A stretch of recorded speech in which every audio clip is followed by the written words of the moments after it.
Okay, everyone. So what is your name? Hola, I'm Olivia, Olivia. ¿De dónde eres? Where are you from, Olivia? de la Ciudad de México. Okay. What part? Well, Roma, la colonia Roma. That's Rome. where I was born, yes. Roma. So what is life? Because you were born in Mexico, yes? Yes. So for our audience, what is Mexico like? Oof. Explain it. It's super diverse. It's where I grew up, it was very warm. Actually, I grew up in tropical weather, which I really, really miss sometimes. I grew up I was born in Mexico City, but when I was about 5, I went to Sinaloa State, then to Sonora, which is up northwest. But pretty much in Sonora and Sinaloa, in Culiacan. It's probably now a very famous city, and because I must say it's a little bit of a dangerous town, Culiacan City.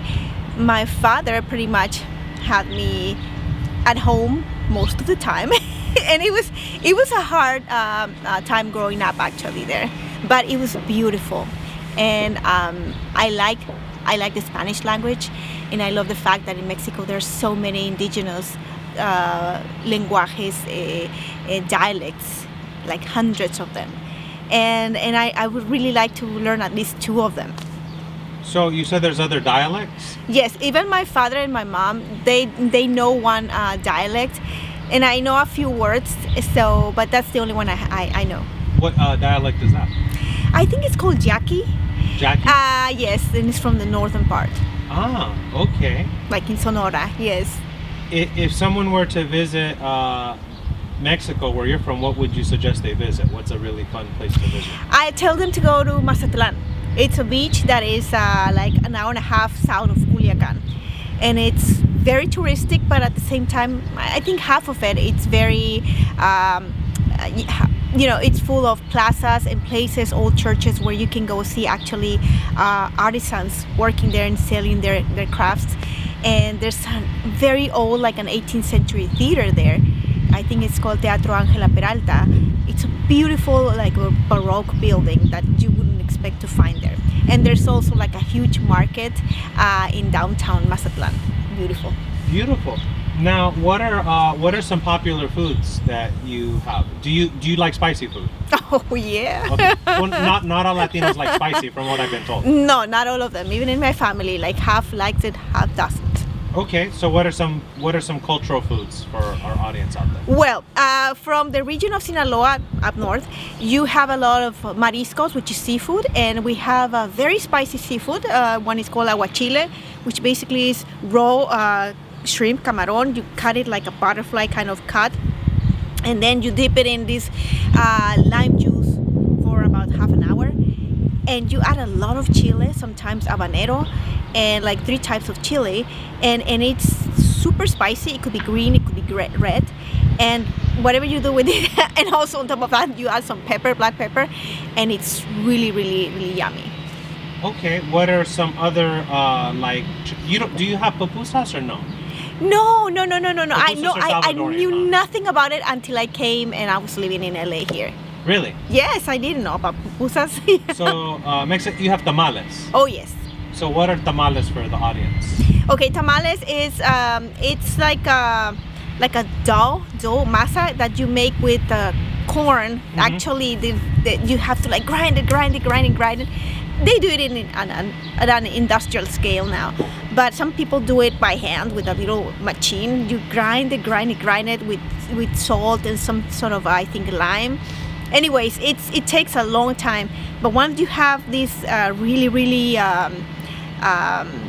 they call it nixtamal, when you have the corn really pulverized, you add water, make the mixture, then you make the tortilla. And we have something very similar actually to pupusas, but now we're talking about tamales now. I'm dreaming about all these dishes. I really love tamales, but most of it is just the dough, and it's like a candy shape like that sometimes, or a little bit of flat, like a bed, like a little tiny bed, and inside you have to fill it out usually with some either red meat or chicken or Rajas, that means green chili and cheese, and those are really, really, really good. Oh, but in my region, in Sinaloa, we have lots of tamales that have actually something like green vegetables inside, espinacas, that'll be spinach, and other types of vegetables inside. So your tamales, do you use, because I know in Mexico there's a lot of different types of corn, right? Yes. Like here in the US, most of the corn we have is usually yellow, but you have different types of corn in Mexico, yes? Yes, my favorite one is white and the blue. We have like a purple, a reddish one. Actually, there's like more than 10 types, but usually if you go to the supermarket, it's either yellow or white. I've never had the purple one, or at least I don't think I have. Does it taste very different?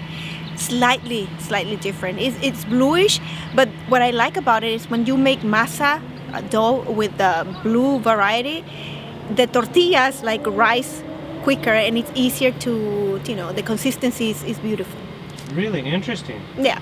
What are popular sports in Mexico? Soccer, obviously. Football, soccer. There's also a lot of football and baseball. Okay. Like big leagues, and my dad loves baseball, and also golfing. But more than golfing, we call it boliche. It's bowling. Bowling, really? Bowling, yes. Bowling's very popular. It is very popular. Oh, I never would have thought that. Oh, and fishing too. Fishing. Yes. Okay. So now, what is, because you were born there? You've been in the U.S. for 12 years. You said, right? Yes. So what are some of the big differences of life there versus here? Would you say? Well, to me, it's very easy because I think in the United States, everything is centered around work and work relationships, just work and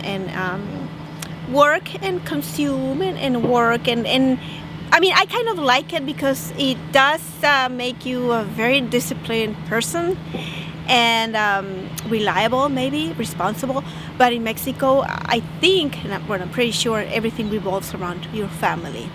Ah, so it's more family based. Oh, totally. Do you feel like people here in the U.S. work too much? I do. Really? Yes. Okay. But, well, the thing is that in Mexico, let's say someone here could have just one job, make a living. But I know many people in Mexico who have 3 jobs, or 2 or 4. And maybe they work a little bit more, but even then, they try to focus on their relationships, friends, and the family.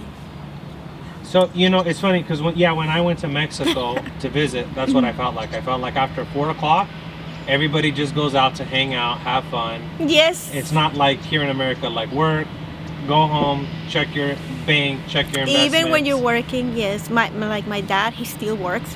Uh-huh. He goes to the office. They have these little breaks. There's always an interaction that is very meaningful that I don't see here all the time. Ah, yes. Interesting. Mm-hmm. So do you feel like, how are the people in Mexico versus here? Like, what are some differences of people in general? I think people are more open to strangers in Mexico and to become your friends, basically. In here, people have to trust you first, I guess, and then you have to break the ice somehow and approach people or establish a relationship. And it takes, I think it takes longer here. To build like friends? Yes. I would say, that's true because when I was in Mexico, we made friends with the cab driver, and then at night, it's like, if you want to come to a party with us, come. Yeah, and then within one day. Within one day, and they can invite you to their homes, or come eat, or there's gonna be a party tonight. You are now part of their life, but here, you can't really expect that so quickly. No. That's so true. That's so interesting. So you brought some items with you. So explain your outfit for the audience here. What do you have? You said this is a traditional. Oh, my outfit. Yes. Well, actually, I look more like a woman from Veracruz, actually, who love to dance and have. Actually, I want to wear a white skirt. Okay. But you can wear very colorful, attire, and have my little belt, mi cinto. Stand up real quick so the audience can see. No, you can just. There we go. There's your belt. These colors. We use a lot of red. Lots of red accents and whites, yes, because it really pops up. And because of the weather too, like I said, this looks like from Veracruz, but where I'm from, Sinaloa, many women are wearing white because they have to. It's way too hot and very humid. Okay. Yes. So you brought some items with you. What do you have here? Well, I have a tiny decoration for the garden. This is Talavera style. It is very, you use it a lot in the north of Mexico and also the south.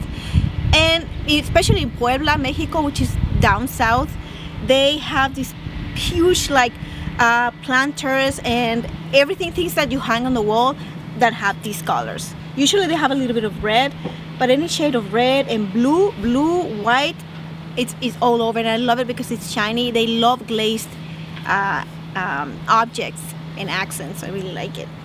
So let me see. Hold it up just so the audience. Yeah, right there. This is a mariposa.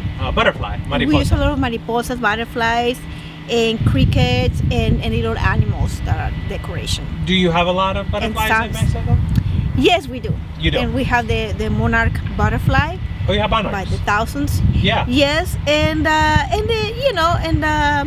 don't know why there's something about winged objects like birds and butterflies that we really like. Maybe because they represent like a cycle of life, and I don't know, and maybe it has to do a lot with the Mexican spirit that we're always like daydreaming and just going away and going and coming away, the mind just going away. Yes. Very interesting. Now, what is that blanket there? Oh, it's a tapete, rock that was handmade in Oaxaca. Oaxaca. Yes. Okay. Yes, Oaxaca. It's let me see. I think it has like an eagle on it. Yeah. A bird, an eagle. This is very emblematic because you will find in Mexico a lot of eagles. Yeah, the eagle and the snake. Because as that's you know, the flag, right? It's part of the flag, and there are many versions of this symbol. But I love these colors, and this is wool. That's wool. Yes. Yes. From a sheep. Yes. Do you have llamas in Mexico, or is that Peru? No, I wish. That's I Peru, wish that they have in Peru in South America, but not in Mexico. No. In Mexico we have burro and ass. Right, burros. and a variety of horses, but we do have a lot of cattle and sheep. Okay. Lots of wool and woods. But no llamas. No. So llamas Peruvian. Peruvian. Okay, someone gave me a llama. In Bolivia, I think, but not in Mexico. No. Got it.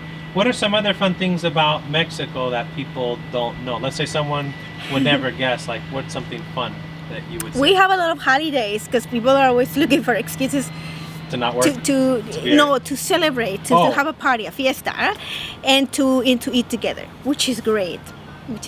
So you have a lot of holidays. Yes, we do.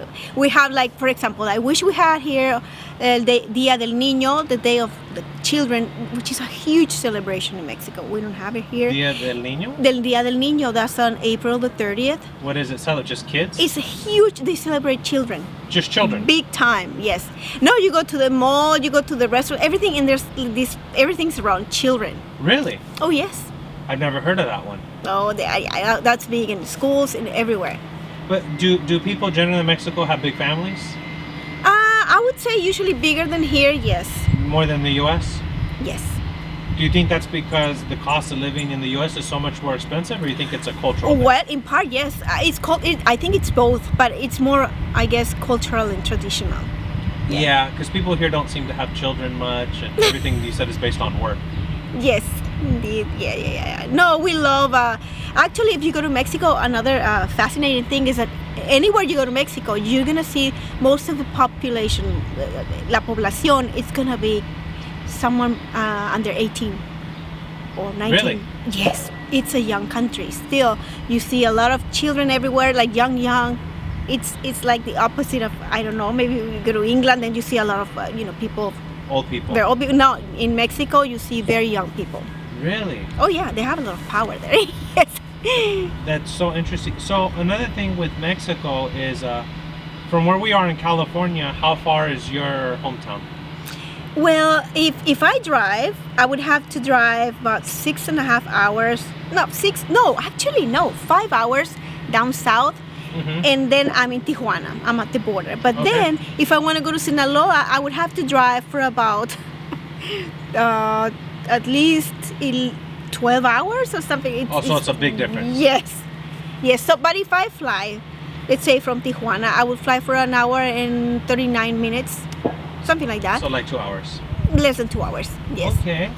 So what are so okay? So from in Mexico, where you're from, do people work on weekends or do people take weekends off? Usually they take them off.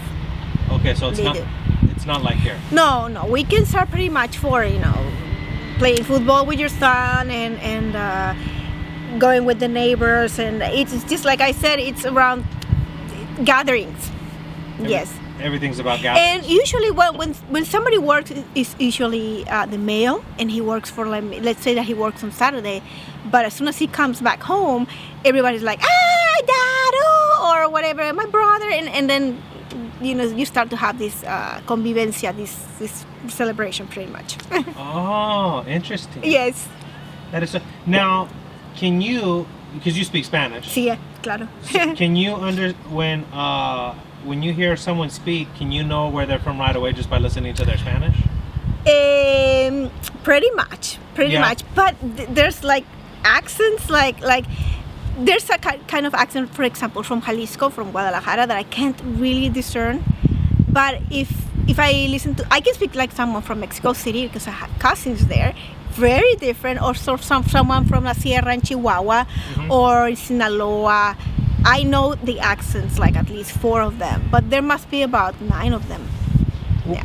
What Spanish accents do you have a hard time understanding? I speak some Spanish, and for me, there's a couple where it's very hard for me to understand them. You mean within Mexico or no, in general? Okay.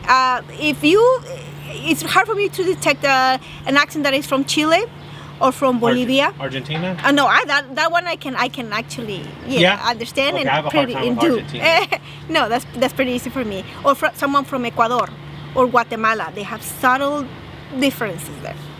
So what's a word that you have with Mexican Spanish that doesn't, like, okay, how do you say pen? You say pluma? Pluma. Yeah, so someone told me recently they call it something like a Colombian lady I met said, no, we don't use pluma. We use some other word. Grafo, something different, but no, pluma. Pluma. Sí. What's another word? I'm trying to think of And they call bolígrafo sometimes. Bolígrafo. Yes. But I always forgot. They say pluma means a feather.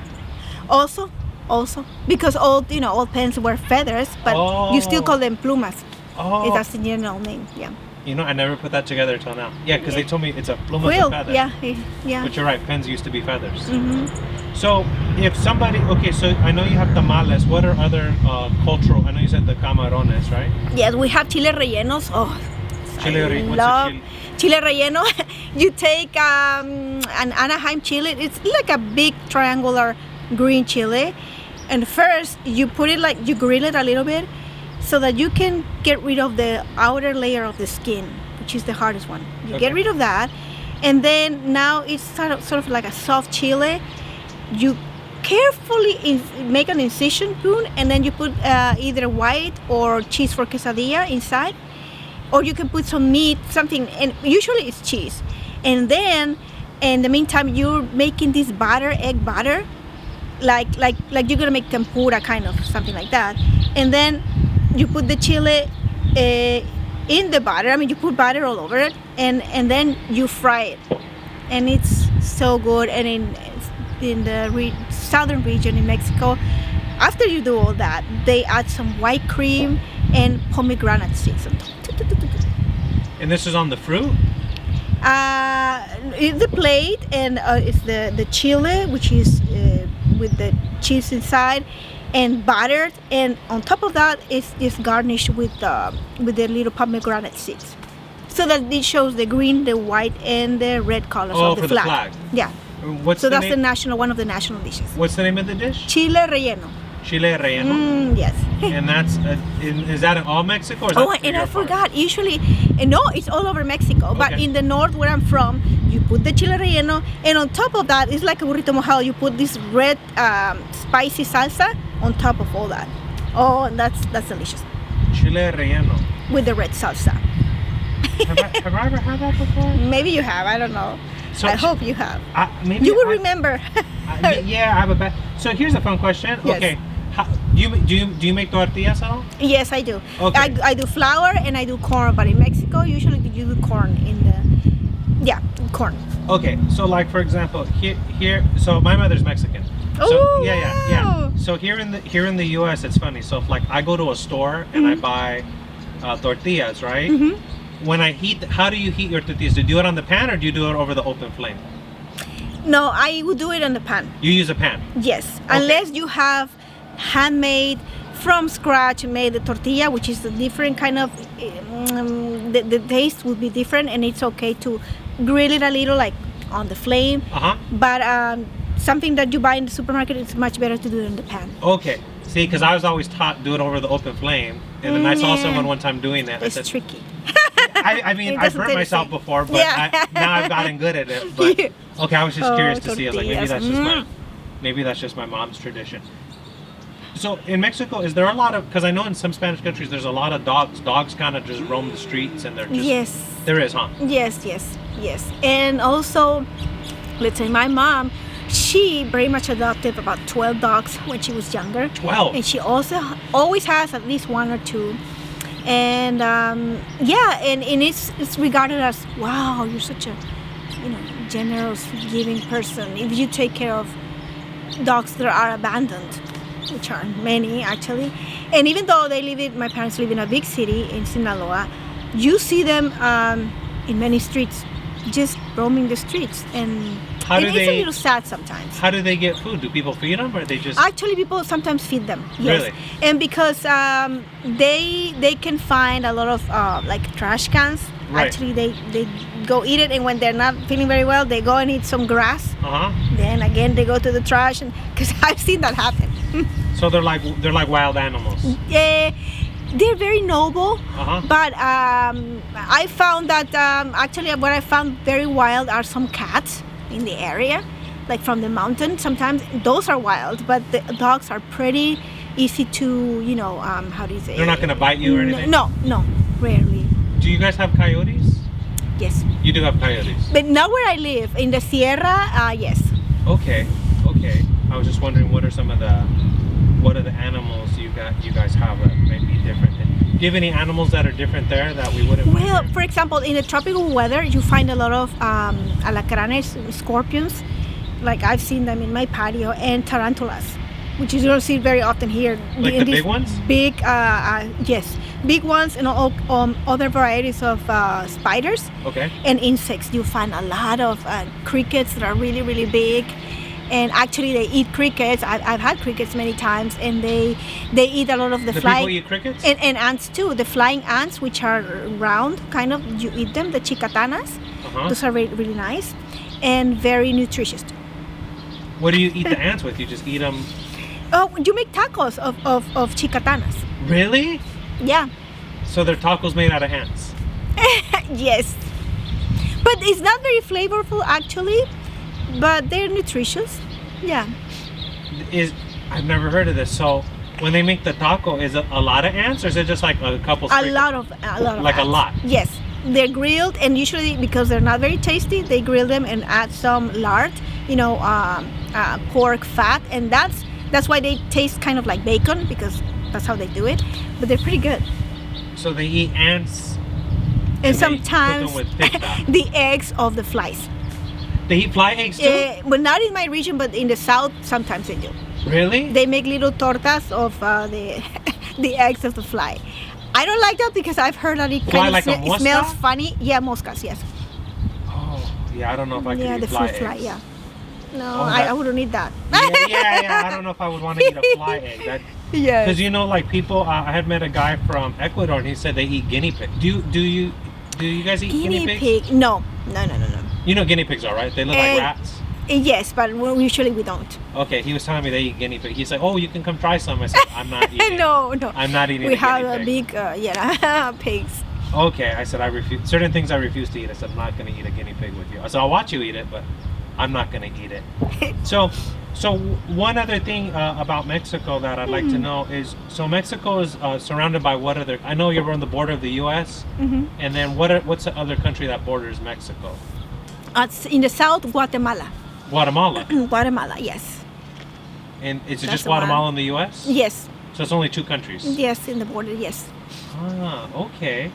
What is it like currency-wise? The currency here in the U.S. does a lot there? Right now it's about, let's say, 20 20 pesos or 20 point something pesos would make $1. Okay. Which is not very good because when I was a teenager, $1 was the equivalent to 2 pesos. That was much better. Wait, say that again. You said When I was growing up, it was 2 pesos was $1, and now 20 pesos are $1, an American dollar. so. Wait, so the American money is worth more, or it's worth less? Oh yeah, no, it's worth more. Oh, it's worth It's 20. usually yeah. So it's good for U.S. people, but not good for. Yes. So it's good when I visit. Of course, with a few dollars, I can eat a huge meal. Yes, or rent a car or whatever. So that would be fun. How much? Let's say you want to go out and have a really fun night. How much would it cost U.S. dollar wise? Would you say? Like, what's a really fun night? You mean to a disco or? Yeah, like go out. You want to Yeah, go to a let's lounge, say that I'm going to a drink. karaoke bar, right? Okay. With chelas, cervezas and all that, and then we go and have some tacos from the street. So first I would take like maybe an Uber or a taxi. That would be about $3 Oh at the my most. gosh. And I'm talking about night. And then you go to this disco. Okay, let's say you spend with $15. I could be there and have a cerveza. Maybe $16 a cerveza and a plate of something and dance, whatever. Then I go have my tacos with $4. I could have 3 tacos with salsa and that. I mean, it's pretty. So like $20, $25 a whole night. Yes, less than 25. Yeah, over Per here person. that's That's one I don't drink. even, yeah, I know. Go to any nice one drink is like and you 20. get great service too. Do you guys have tipping culture in Mexico? Yeah, oh yes. Yes, it's strange because when you go to the supermarket or a parking lot, you will find usually an old person or a very young one who's, he says, oh, I'm going to watch your car, and you will give them something because that's their source of income. So it's everywhere. Are these random people or these are like... No, they know them. Let's say they have their own, not territory, but if there's a big supermarket chain, there's usually, the people who are packaging your food, you usually give them a tip. It doesn't matter if it's just 2 pesos or something, but you give them something because they really, really need it, right?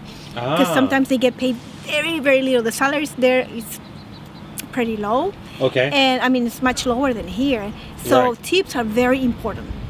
Okay, it's kind of like here at a restaurant. A waiter might yeah. not make so much, but if you tip them, Yeah. $20, that Well, makes a that difference. happens in many establishments over there. Really? Not just restaurants, yes. So they rely a lot on the tipping culture. Yes. Because in some countries, they don't tip at all. Like it's like like Asian countries, they look bad on it. Like you Yeah, don't tip. but not in Mexico, no. Really? It's a good thing, yeah. So interesting. Well, that sounds like a very, very fun place to go. What's one other fun thing that you can think of about Mexico? Something that we would never know. I didn't know about the ant tacos see. and fly eggs. I never knew that. Yeah. Okay, let's see. Let's see. Well, the food is so varied. And there are dishes that I haven't even tried, but Do you feel like the food quality is better over there? not necessarily. No? Like if you go there, they're not into like in a supermarket. You don't see like an organic section. I mean, you don't see people don't care about really, especially in the towns. Maybe in Mexico City, yes, but in most towns you're not like, this is organic and this is, no. You get a great variety, especially of fruit and vegetables, but they're not necessarily organic. Okay. They're not really into that. Now, I wonder if Mexico has... So, here in the U.S. we have GMO, genetically modified. Oh yeah, well, But yeah. I don't know... Do they have that in Mexico? Yeah, Because but I know they don't have people, GMO corn and all this stuff. They have. Well, unfortunately, when there's GMO and when you have something like really high quality, like corn that is grown in small batches or bananas, they go to restaurants like top tier restaurants, and in the supermarket you get. Sometimes you get actually what is left of what was not exported to other countries. Right. So, like right now, the fruits, vegetables are way more expensive, than 3 years ago or 5 years ago. But they're not the best quality. Now, the best quality they always export, like the tomato, limes, and other things. And so you buy expensive food sometimes that is not top quality. So you have to get it as soon as the produce gets there. You have to in the morning go and sort it out sometimes. So interesting. What is the weather like there? Do you have seasons, or is it mostly always hot? Well, if we talk about Mexico City, it could be pretty cold. Okay. Yes, there are seasons, but like everywhere in the world, I guess everything shifts dramatically. Like for example, in Sinaloa State, now you can find like it was always hot, right? And now they have these cold currents for like a week and a half. That is way too low. The nights are super cold, and then the day is very, very hot, which is not very good. And the weather is kind of crazy some weeks out of the year, and it's been changing a lot. But for example, it's very varied by regions. You know, I love tropical weather. I always try to stick to the tropical weather, go close to the Pacific Ocean, West Coast. Okay. So, but you do have seasons, like you have summer. Oh yes, we have all the seasons. Yes. Yeah, because I know some countries don't have seasons. It's always like the same. But what I love about Mexico, there are a few towns like Guanajuato and another town, San Miguel de Allende, where the weather remains pretty much the same throughout the year, and it's beautiful. Really? It's like a spring all the time. Yes. Oh, That's why many people, painters and people retire and go live in those towns. Because of the weather? The weather. That makes a lot of sense. Yeah. What do people generally do for work in those areas? Is it a lot of, because you said there's a lot of like artists and people like that? You mean in those colonial towns? Yeah. Well, those are touristic areas, but people from like Europe and the United States go a lot there, and they actually stay there. And yes, I'm sure it's a very artistic kind of community. Mm-hmm. So it's very eclectic. So I love it.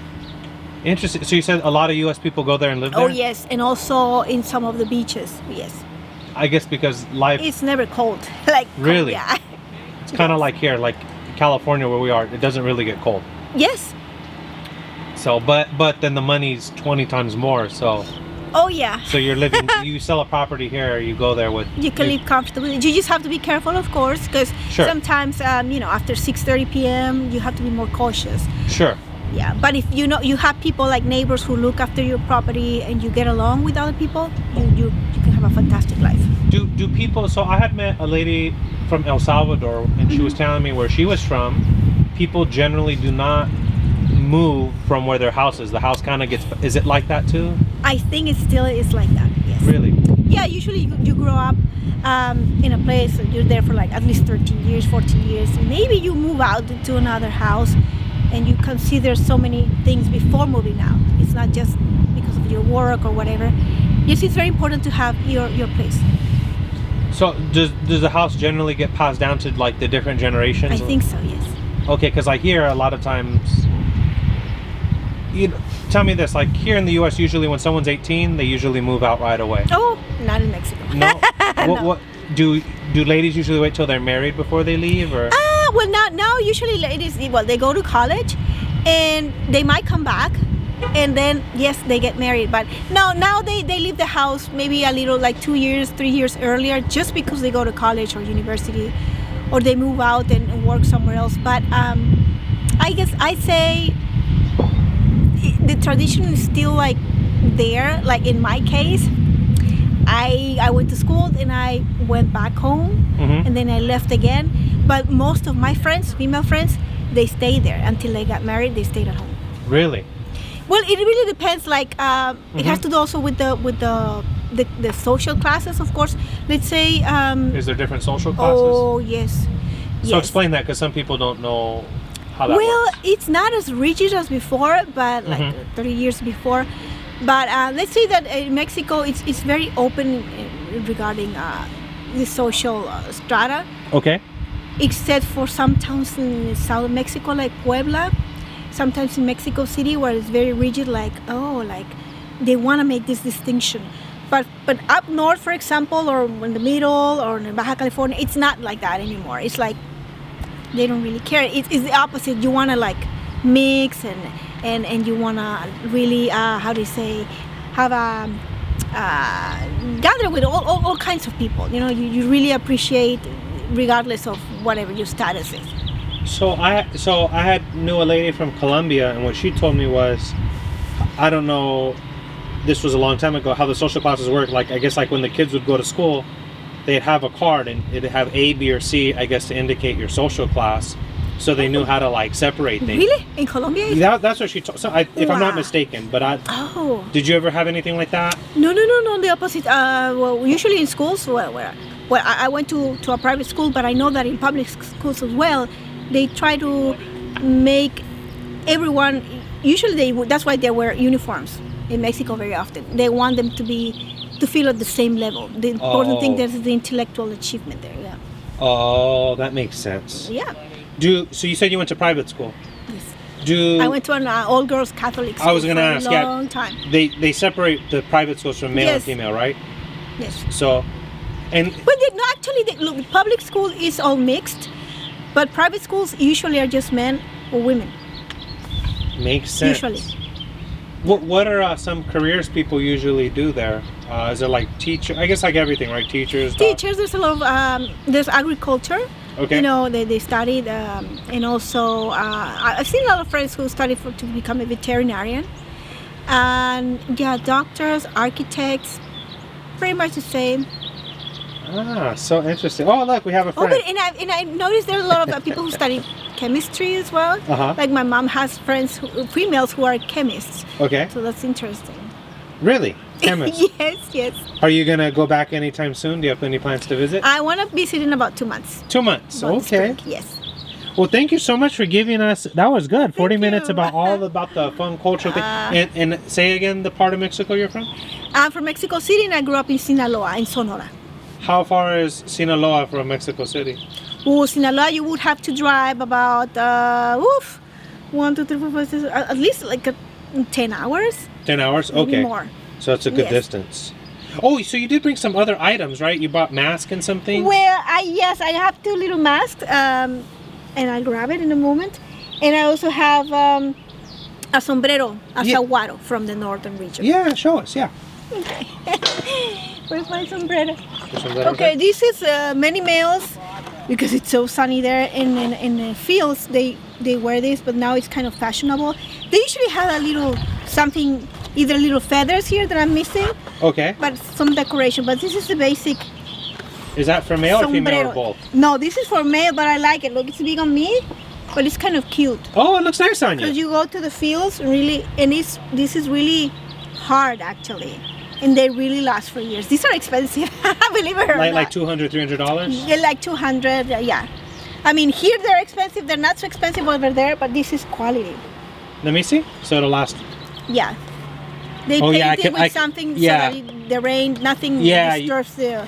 Yeah, you could tell. I remember as a little boy, she'd have that thing and we would put stuff in like, you in the crush it with the south, stone. in the south, they use a lot of stone implements actually, and I love it. Very interesting. Yes. And so you said in Mexico people like to wear bright colors? Yes. Like lots of reds? Reds, whites, blues, greens. Sometimes they mix them all, but a lot of white. A lot of you'll find, white. Yes. Beautiful. Well, thank you so much for sharing. I Thank you. appreciate it. That was beautiful. Thank you. Yes. Okay.